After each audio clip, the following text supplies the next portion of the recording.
Hello everyone, welcome back to Combe Valley Campers. Today we're going to be doing another build bio with you. This time it's going to be on this T3. We have just completed a bespoke camper van interior on, and this one has got a hidden secret.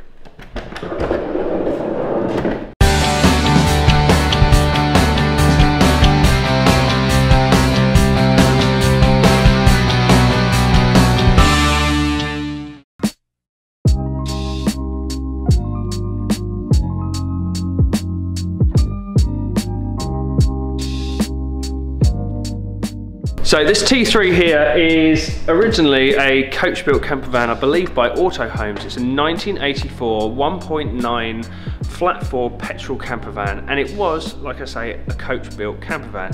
It had hob, it had sink, it had a fold-down bed, not necessarily a rock and roll bed, but fold-down bed. And the customer has owned it about 3 years. She was never happy with the exterior, so she had it painted, and she was never happy with the interior. So she tore it all out, came to us at Combe Valley Campers and said, build me a bespoke interior. And this is what we've done. Starting in the front of the camper van, you'll notice that these seats aren't exactly an original trim. The owner was never happy with the original fabric, so had them retrimmed by a local upholsterer. Same with the door cards, a nice pink Alcantara style fabric, which we trim the interior with. When it came to us, there was no stereo, there was no speakers, so what we've done, we've installed some small 4-inch speakers into the doors because she's not after a big system, just something to keep her amused while she's driving, and a head unit in there which is Bluetooth, USB and auxiliary capable, no CDs in it, which is quite handy for this style of transporter because a head unit that's quite shallow fits in the dash slightly easier than a full-blown CD player stereo.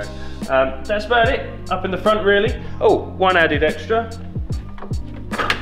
We retrofitted a spinning seat base.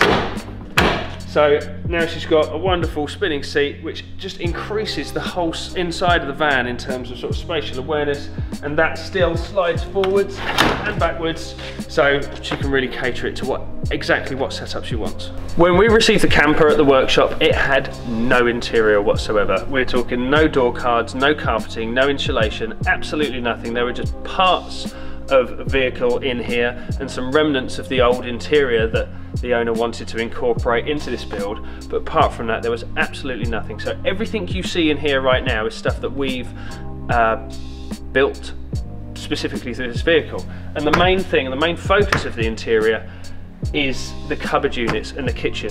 Now, one of the elements that the owner wanted to keep from the old interior was the hob and sink.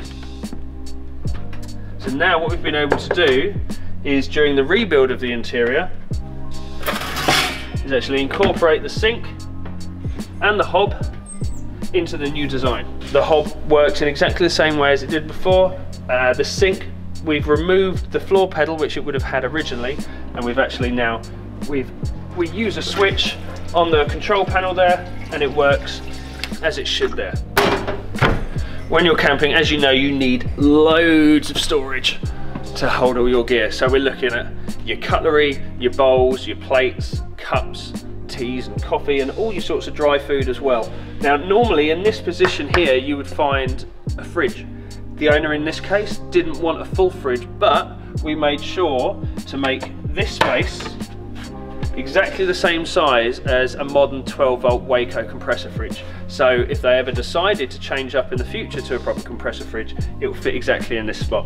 Instead, what we've got is a regular 12-volt cool box, and we've incorporated a 12-volt cigarette lighter style socket in the back of the unit there. Moving on to the centre, we've got 4 drawers, all held in by these push lock clips, and again holding cutlery, some small bowls, cups, teas, coffee, sugars, all those sorts of bits and pieces. And on the end here, we've got one final cupboard which will be perfect for storing dry goods, pastas, cans, tins, and then we've got saucepans and a kettle right down in the bottom there. Also, what you'll find right in the back here as well is the control switch for the gas for the hob, so you don't have to crawl into the gas bottle every time and do that up or undo it. Underneath the bed, this bed in particular, is loads and loads of storage space, and one of the things the owner wanted to put under there was the porta potty. When the van was originally built, it would have had a small cubby seat here, which is where your portaloo would have been stored. But instead what we've got now, we've got your porta potty stored safely under the bed there, as it's got loads of room. Under this side, which has been divided off, we've got fresh and wastewater tanks. They're both 12-litre tubs. They're nice and small and compact, although they're long, so you can actually keep a full 12 litres in there. Okay, you'll notice the colour scheme actually in here. It's quite neutral, with the sort of gunmetal grey Vanagon ply that the interior is made up of, with the darker grey T trim. It actually makes a really nice contrast there, marks everything out really, really nicely. The top, however, is this really cool white, sparkly, almost big metal flake worktop. Again, we've divided it all up because this particular design doesn't allow us to have loads of cupboard doors in this back half. So what we've got along the whole back here is all lift up lids. There is plenty of storage all the way back for all of the goods all the way down that side. Originally, when this van was built, this half of the interior was a bed, and this half was actually a completely closed off storage area with 3 separate doors. What we've done here, because there is no requirement to have a bed up here, we've changed both areas into storage. This side has got a really deep lip, and this side quite a shallow lip to hold all your items in. But what we've also incorporated is this huge drawer. The owner of this vehicle wanted to have items in this drawer that she could get easy access to without sort of climbing up on the bed and reaching out. So the drawer is massive and actually slides all the way out. Okay, most people who own camper vans of this type will know you'll need a table to either eat at or play cards at or whatever it may be. And eagle-eyed amongst you would have noticed this point in the floor at which your table leg goes into. We've got this nice big thick chrome table leg that goes in there. We will then grab the table from up in the storage area, and there we go. Nice big rectangular table, which you can have, well, you can put it both ways actually, so you can easily get in and out of the vehicle. But if there is 2 of you eating, you can actually have it this way round, so you could have 2 people sitting at it to either have your meal or play your cards or whatever it may be. So with the design of a T3, in a petrol version, you have your battery just under this seat here. What that means is you can put your leisure battery under this one. So that's what we've got here. We've got a nice 90 amp hour battery sitting under there with a voltage sensitive split charge relay that will feed off of the main vehicle battery as and when the vehicle battery reaches 13.7 volts DC. Once the voltage sensitive relay reads that 13.7 volts, it will start charging your leisure battery. So all of the leisure electrics for this vehicle run solely off the leisure battery. Moving into the back of the vehicle then, we've got these 2 large storage compartments. The middle one we thought would be perfect for the likes of bedding. Once the bed is in its low position, once it's in the bed position, you can just tear out all your bedding from there and lay it all on nice and easily.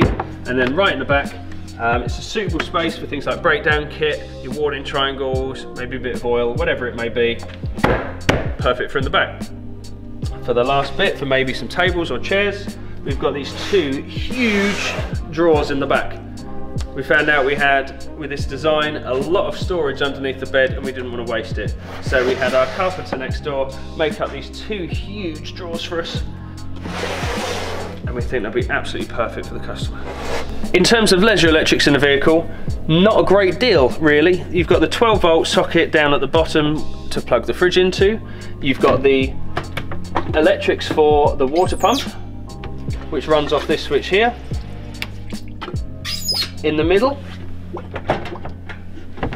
we have the light switch. So all of these switches turn on and off individually. So the switch down here turns on the whole lighting circuit, and you can turn each of these lights on individually. And we love these little downlighters because all you need to do is just touch the frame and they turn on and off, like so. so you have real control as to your lighting within the vehicle itself. The last switch on the right here is just for the USB. And the reason we've put a switch in for the USB is because it glows blue. You don't want the blue glow happening all the time, and you obviously don't want it to drain the battery as well. So the USB socket there is on a switch. Now the last switch, and thank you for waiting till the end, because this is what I wanted to show you. This last switch is holding the secret to this van, and that is an electric rock and roll bed. You'll have noticed that we've maintained the 3-point seat belts in the vehicle, but really we just need to unclip those.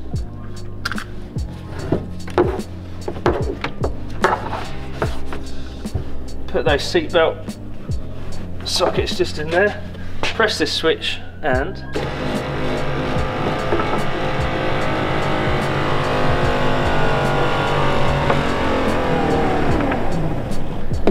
now it's a bit of an experiment for us to do an electric rock and roll bed. This came from an American Chevrolet van. We've modified it quite a bit to go into this car, but one of the things that the owner told us when she wanted this van being built was she always had trouble getting the bed up and down. So to solve that problem, we've got an electric bed for her.